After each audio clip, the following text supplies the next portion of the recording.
Greetings, ladies and gentlemen. It's Rock and Roll Black Country with the weekly comic book roundup, and now we'll be focusing on Spider-Man and everything else, from the streets to outer space. I'm going to start things off with Symbiote Spider-Man number 3. Where we left off, Mysterio had hired a thug to attack Spider-Man. That thug, however, was killed while his henchman did manage to smack Spidey around pretty good. Spidey's costume retaliated and ended up killing the thug. So we open up in Fisk Industries.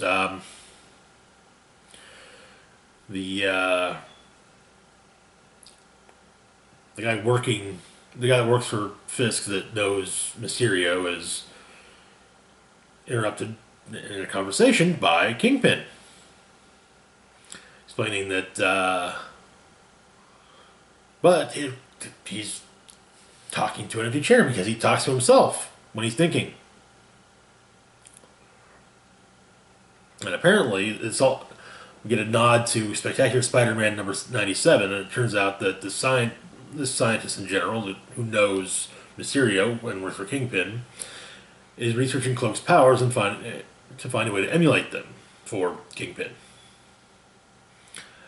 However, that once Kingpin's gone, Mysterio makes himself seen again. And he explains that what happened at the end of last issue with Spider-Man's costume killing a collaborator of his.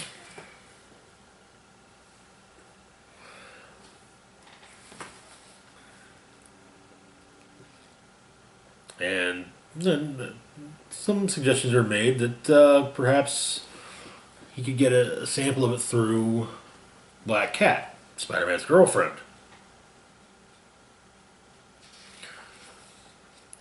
Cut to a performance of the musical Cats, which has a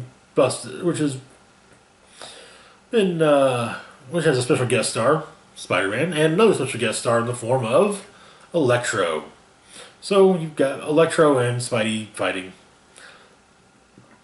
Spidey grabs a lighter from one of the ushers working at the theater it was about to light up, and uses the lighter to trigger the fire sprinklers, which managed to take down Electro. And so the performers come out and see that Electro has been defeated, and anyways, Black Cat shows up, and her and Spidey talk about the fact that maybe Peter should let his Aunt May know that he's Spider-Man, and that Aunt May really cares about him, and Black Cat wishes she had someone like that in her life. So Spidey swings off, and then Electro gets in. Black Cat goes home, and not Electro, Spider-Man, or no. Not Electro, not Spider-Man, Mysterio. Brain. God, brain. What is brain? So we get a fight between Mysterio and Black Cat, who thinks that he's there to capture the loved one of a hero, and so. But he explains, no, I'm not here for that. And he explains his plan. Here's a laser scalpel and a collection in a specimen container. Get a specimen of the black and white Spider-Man costume. Of course, Felicia, it's like, no. But, well, then the leverage is shown. The Fisk's file on her, namely where her bad luck powers come from.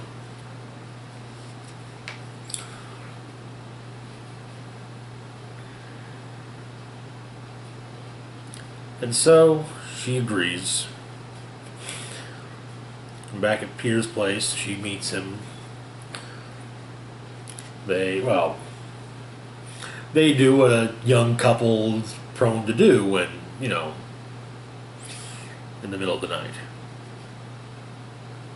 And so she cuts off part of the costume, puts it in the specimen jar,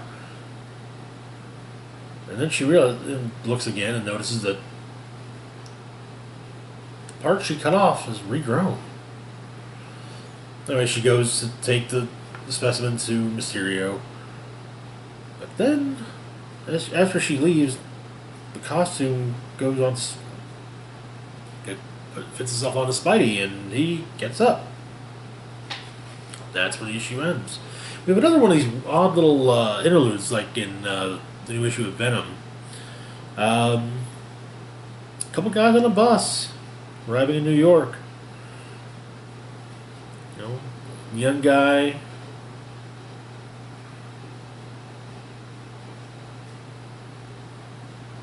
An older guy. The older guy, is like, apparently had his ear talked off by the younger guy.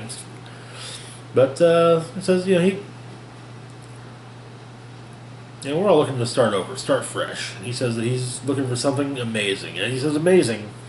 Spidey swings across the street in his black costume. Interesting.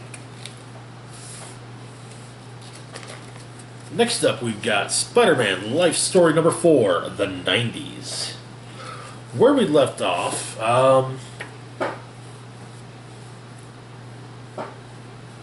Aunt May was dealing with dementia, and Peter wasn't there for her or MJ, and MJ ended up leaving him.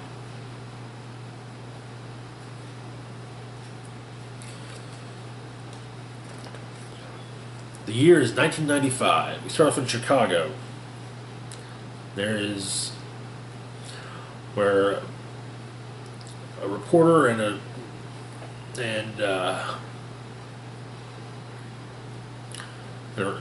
photographer are dealing with the fourth, or have arrived at the fourth downtown fire in a week. However, Dr. Octopus shows up, takes the reporter prisoner. He knows who Ben Reilly is, after all. He saw him at May's funeral.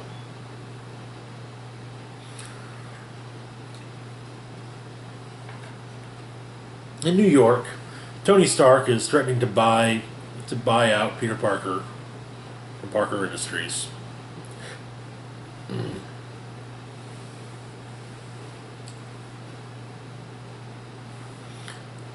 However, Parker's not budging. However, then he then gets a phone call from Jessica Jones of Alias Investigations. It's a business call, though, so.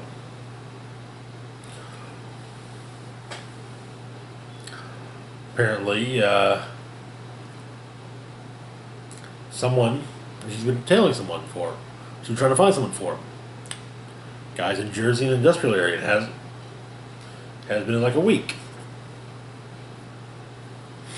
However, they can't.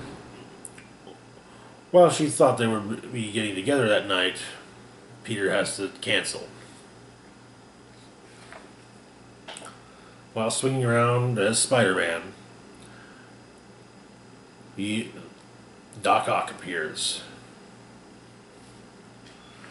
The two duke it out. However, when all is said and done, Ock gets him with some knockout gas right in the face.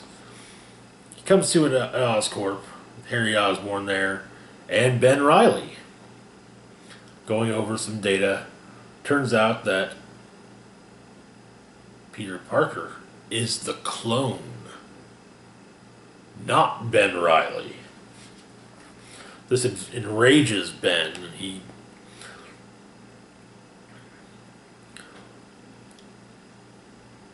who of course asked Peter, if he suspected or even knew.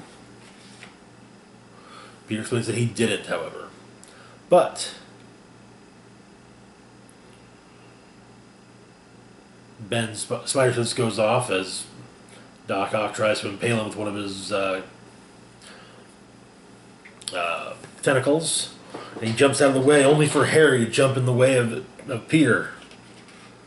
And thus, Harry dies. Well, Harry gets run through. Doc Ock leaves. And Harry dies in Peter's arms. And so, Ben and Peter have a chat.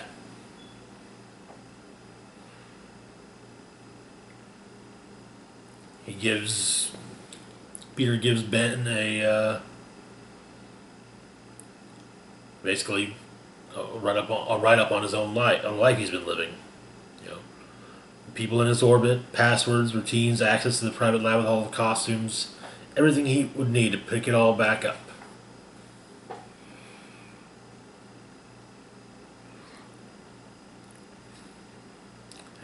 But it turns out though that Ben has been doing his own superheroing on the sly. So Peter calls up Jessica Jones. Apparently, she thought he was dead. A lot has happened in the last week, though. Jessica says that he can add to the list that she dumped his ass. But he does want to know, where is Norman Osborn? So he arrives at where Norman is. Norman's an old man, Green Goblin mask, Goblin gliders, pumpkin bombs all over.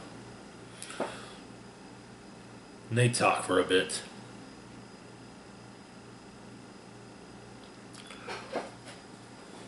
And Peter explains he figured it all out.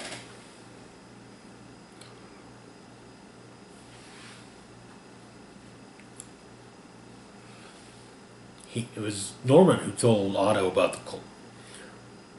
the cloning and who Peter was. And most importantly, he gave Otto access to Oscorp, where the results were baked in, predetermined by Osborn. However, Peter ran his own tests, and he knows he's still the original Peter Parker. So the two of them duke it out. Or the two of them argue a bit more. Norman blaming Peter for ruining his life, putting him in prison.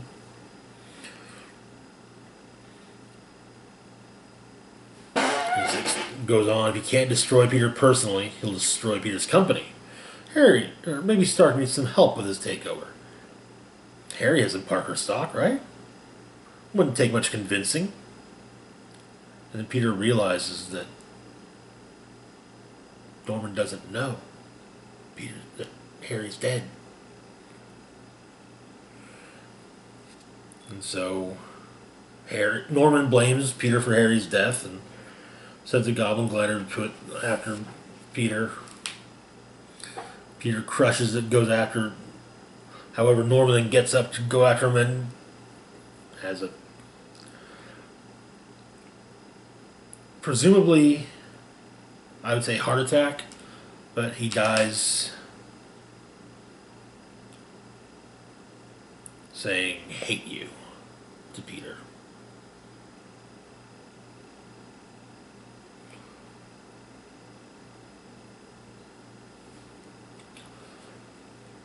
And so he gets on a plane, flies elsewhere.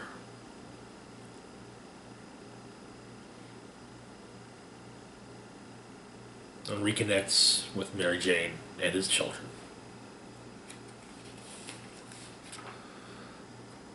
The next month's issue, the 2000s.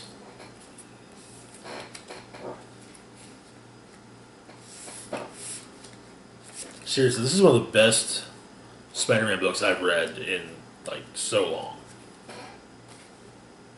Moving on, though, to the Punisher, number 12. Where we left off, Baron Zemo detonated the bomb in Bagalia. However, Zemo and Punisher were able to escape, along with presumably various others.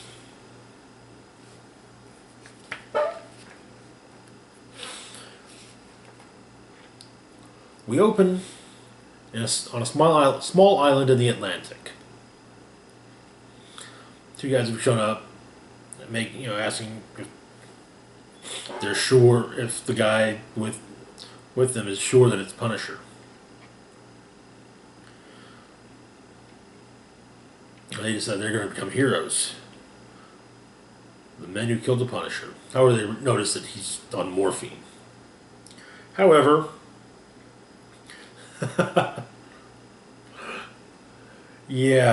Frank basically pulls the morphine drip out, sticks it in the neck of one.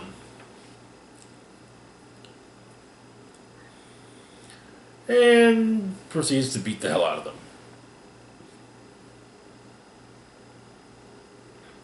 But he's stopped. Turns out his old allies, or some of his allies from Bagalia, have helped him out.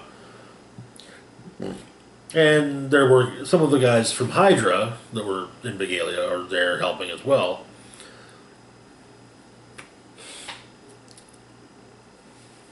And so the boat they're on is out of fuel.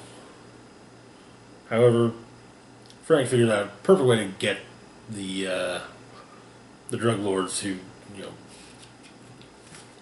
own the island to them. And he sets their crop on fire. However, Hydra shows up instead. And Punisher basically has set up all manner of traps. Plus he's got a homemade bow and arrows. Yeah. And the lethal kind of traps.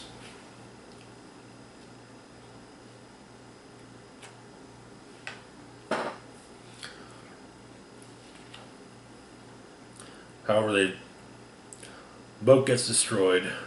The boat they arrived on is destroyed by one of Frank's allies, who Frank proceeds to just shoot the hell out of.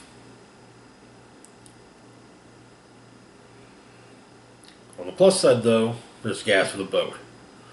And Frank gets aboard and heads back. Explains that he'll tell the Navy coordinates when he gets within radio distance of U.S. waters. And, that's that. 13 days later, the boat comes aground on Coney Island.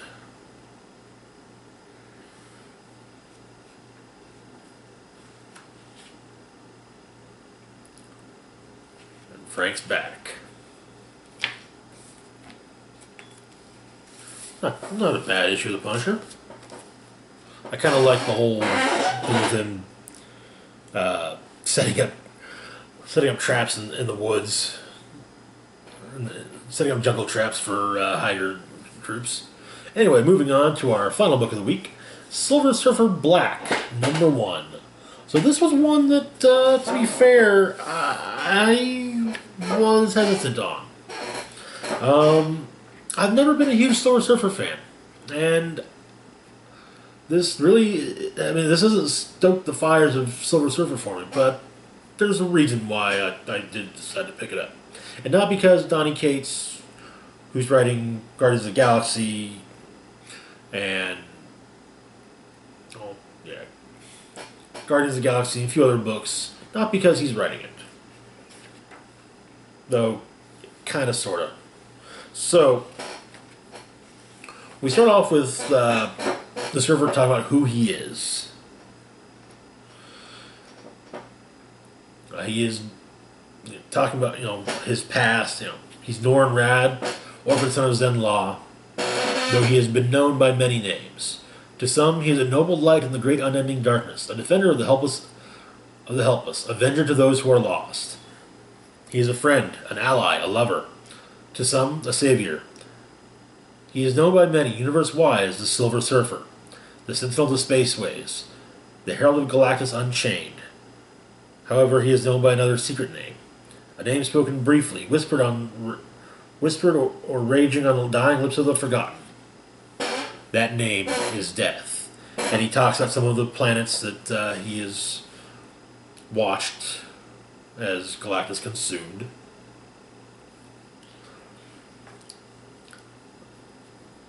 You know, the story itself truly starts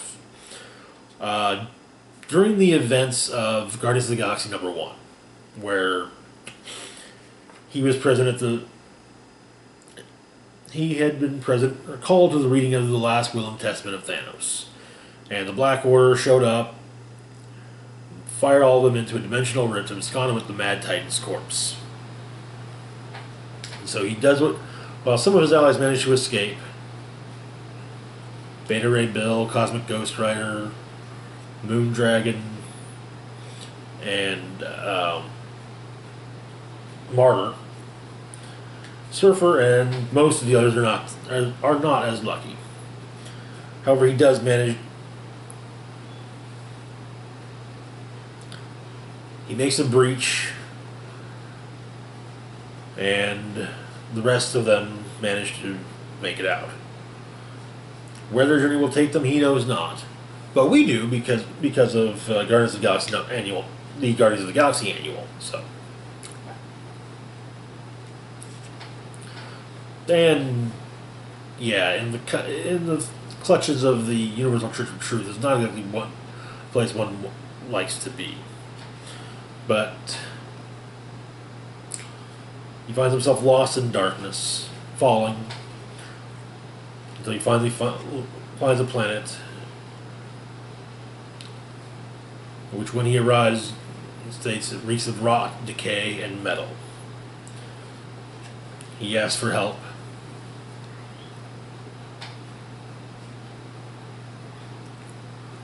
And the beings he encounters tell him that he asks for help, so that he means no harm, and asks if the beings he's encountered have a master. They tell him that in their language that their master is God. However, before he can ask what God they mean, they attack.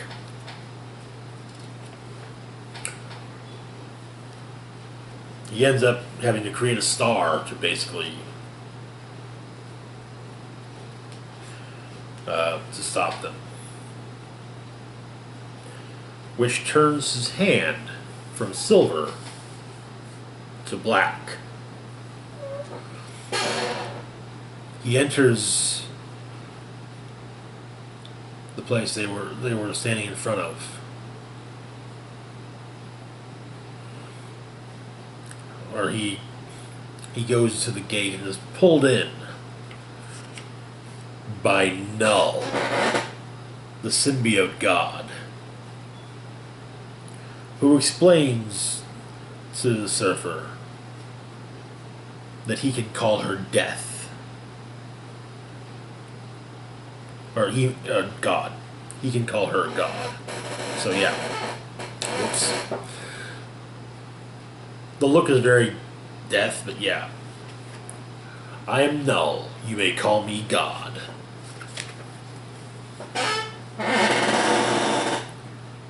That is who we're going to be talking about in Absolute Carnage in a couple months. And that is Silver Surfer Black #1.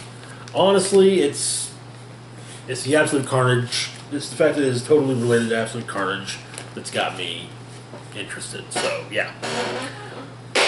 Anyway, that's it for this week's roundup. As always, feel free to like, share, and subscribe. Comment if you feel the need.